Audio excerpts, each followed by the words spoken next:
എൻ്റെ സ്വന്തം ഇന്നാടെ, അതായത് ഉമ്മാടെ അനിയത്തിയുടെ കല്യാണത്തിന് പോവുകയാണ്. പൂഞ്ഞാശ്ശേരിയിലാണ് കല്യാണം. ഇതാണ് കേട്ടോ ഇന്ന.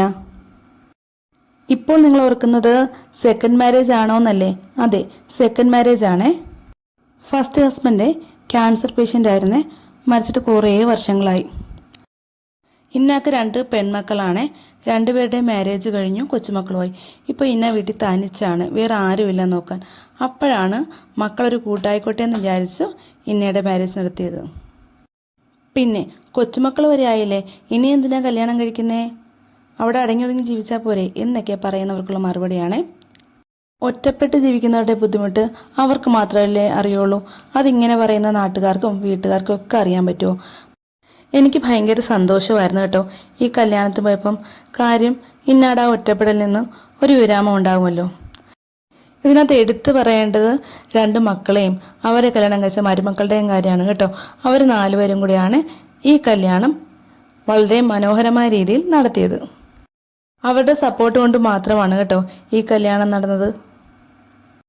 വളരെ കുറച്ച് ആൾക്കാർ മാത്രമേ ഈ കല്യാണത്തിൽ പങ്കെടുത്തുള്ളേ. വീട്ടിൽ വെച്ച് നടത്തിയ വളരെ ചെറിയൊരു ചടങ്ങായിരുന്നത്. ഇക്കയുടെ കൂടെ നിൽക്കുന്ന കണ്ടോ, ഇതാണ് ഇന്നയുടെ മൂത്ത മരുമോൻ. ആ റെഡ് ഷർട്ട് ഇരിക്കുന്ന ആളെ കണ്ടോ, അതാണ് 2ാമത്തെ മരുമോനെ. ഇവർ 2 പേരുമായിരുന്നു മുൻപതിൽ നിന്ന് ഈ കല്യാണം ഇത്രയും മനോഹരമാക്കിയത്. ഇതാണ് ഇന്നയുടെ മൂത്ത മകളെ. ആ കൂടെ നിൽക്കുന്ന ആ കുട്ടി കണ്ടോ, അതാണ് ഇന്നയുടെ മൂത്ത ചെറുമകൻ. വളരെ സന്തോഷം തോന്നി കേട്ടോ ഈ കാഴ്ചകളൊക്കെ കണ്ടപ്പോൾ എനിക്ക്. ചെറുക്കനും കൂട്ടരൊക്കെ എത്തിയിട്ടുണ്ട്.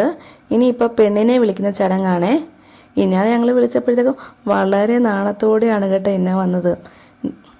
ആ ബ്രൗൺ ചുരിദാറിട്ടെ കൂടെ നിൽക്കുന്നതാണ് കേട്ടോ ഇന്നയുടെ 2ാമത്തെ മകൾ. 2 മക്കളും കൂടെ ഒരുമിച്ചാണ് ഇന്നയെ പിടിച്ച് ചടങ്ങിന് എത്തിയത്. ഇത് കണ്ട് കുറ്റം പറയുന്നവരോട് എനിക്ക് പറയാനുള്ളതേ, നിങ്ങൾ 19ാം നൂറ്റാണ്ടിൽ നിന്ന് ടിക്കറ്റ് എടുത്തേ 21ാം നൂറ്റാണ്ടിലേക്ക് വാ. അല്ലെങ്കിൽ പിന്നെ ഈ 24ാം നൂറ്റാണ്ടിലെ പ്രധാന ഉപകരണമായ മൊബൈൽ ഫോണൊന്നും യൂസ് ചെയ്യാതിരിക്കുന്നതായിരിക്കും നല്ലത്. ആയാലും മനസ്സൊക്കെ കുറച്ചങ്ങോട്ട് വിശാലമാക്കാൻ പഠിക്കൂ കേട്ടോ. ഇനിയിപ്പോൾ താലികെട്ടും ചടങ്ങുമാണ്. ഇളയ മരുമോൻ വരനെ പിടിച്ചു കൂടിയിരുത്തി ആ പുറകെ നിൽക്കുന്ന മൂത്ത മരുമോനാണ്. അതെ, മഹർ കൊടുക്കുന്ന ചടങ്ങാണ് ഇനി കാണുന്നത്. എല്ലാവരും ചുറ്റിനും കൂടിയിട്ടുണ്ട് കേട്ടോ ഇത് കാണാനായിട്ട്. അപ്പം അത് ഇന്നാക്ക് മഹർ കൊടുക്കുകയാണ്. ചെറുക്കൻ്റെ പെങ്ങളാണ് മഹർ വാങ്ങിച്ച് കഴുത്തിൽ കെട്ടിക്കൊടുക്കുന്നത് കേട്ടോ. അപ്പം എല്ലാവരും ആ കൂടെ നിൽക്കുന്നത് ഇന്നയുടെ ഹസ്ബൻഡിൻ്റെ ഉമ്മയാണ്.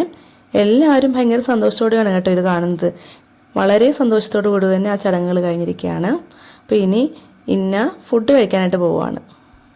ഞാൻ ഈ വീഡിയോയെ ഇപ്പോൾ ഇടുന്നതിൻ്റെ പ്രധാന കാര്യം എന്താണെന്നറിയാമോ? ഒരുപാട് ആൾക്കാർ തനിച്ച് ജീവിക്കുന്നുണ്ട് കേട്ടോ. മറ്റുള്ളവരെന്ത് വിചാരിക്കും, മറ്റുള്ളവരെന്തു പറയും എന്നുകൊണ്ട് ഒരു കൂട്ടിനാളെ വേണമെങ്കിലും വേണ്ട എന്ന് വിചാരിച്ച് നാട്ടുകാരെന്ത് പറയുമെന്നോർത്ത് ജീവിതം ഇല്ലാതാക്കുന്നവർ, അവർക്ക് ഒരു മോട്ടിവേഷൻ ആയിക്കോട്ടെ എന്നോർത്തും കൂടിയാണ് കേട്ടോ ഞാൻ ഇന്നിവിടെ ഈ വീഡിയോ പോസ്റ്റ് ചെയ്യുന്നത്.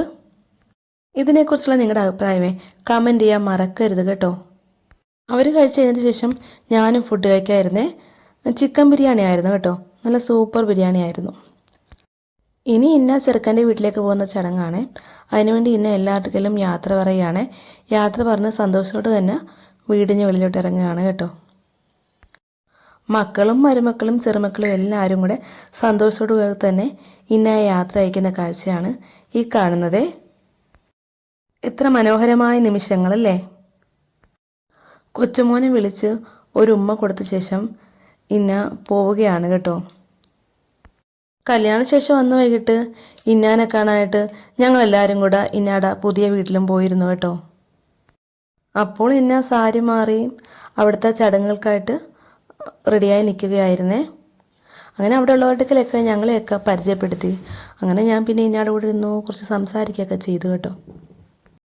ഹാദി ഹൈറയൊക്കെ അടുത്ത് തന്നെ വന്നിരിപ്പുണ്ടേ. ഞാനാണെങ്കിൽ പിന്നെ ഇന്നാനെ കണ്ട് ഇവിടുത്തെ വിശേഷങ്ങളും കുശലാന്വേഷണങ്ങളൊക്കെ നടത്തുകയാണ് കേട്ടോ. ഞങ്ങൾ വന്ന് കുറച്ചു നേരം കഴിഞ്ഞപ്പോഴേ ഇന്നാടെ 2 മക്കളും മരുമക്കളും ഒക്കെ വന്നേ. എന്നിട്ട് അവരെല്ലാം കൂടെ ആ വീട്ടിൽ കയറുമ്പം പെണ്ണിന് വളയിടുന്നൊരു ചടങ്ങുണ്ട് കേട്ടോ. ആ ചടങ്ങ് അവിടെ നടത്തുമായിരുന്നേ. അത് കഴിഞ്ഞു പിള്ളേരെല്ലാം കൂടെ സംസാരിച്ചു. ശേഷം ഞങ്ങൾ അവിടുന്ന് ഫുഡ് കഴിച്ച് പൊറോട്ട, അരിപ്പത്തിരി, ഇറച്ചിക്കറി ഒക്കെ ആയിരുന്നു കേട്ടോ ഫുഡ്. തെറ്റിദ്ധരിക്കണ്ട, ഇത് രാത്രിയിലത്തെ ഫുഡാണ് കേട്ടോ. രാത്രി ഒരു 7:30 കഴിച്ച ഫുഡാണ് ഇത്. ശേഷം ഞങ്ങളെല്ലാവരും ഇന്നാടിക്ക് യാത്ര പറയുവാണേ. യാത്ര പറഞ്ഞ ശേഷം ഇറങ്ങാൻ പോവുക ഇവിടുന്ന്. ഇന്നാടെ കൂടെ ആ വെള്ള ഷർട്ട് മുണ്ട് വിട്ട് നിൽക്കുന്നത് ഇന്നാടെ ആങ്ങള, അതായത് എൻ്റെ മാമയാണേ. എല്ലാവരും യാത്ര പറഞ്ഞ ശേഷം ഞാനും യാത്ര പറഞ്ഞു. ചങ്ങനാശ്ശേരിയിലേക്ക് വരുമ്പോഴേ വീട്ടിലും കൂടെ വരണമെന്ന് പറഞ്ഞു. ഞങ്ങളതേ വീട്ടിലേക്ക് പോവുകയാണേ.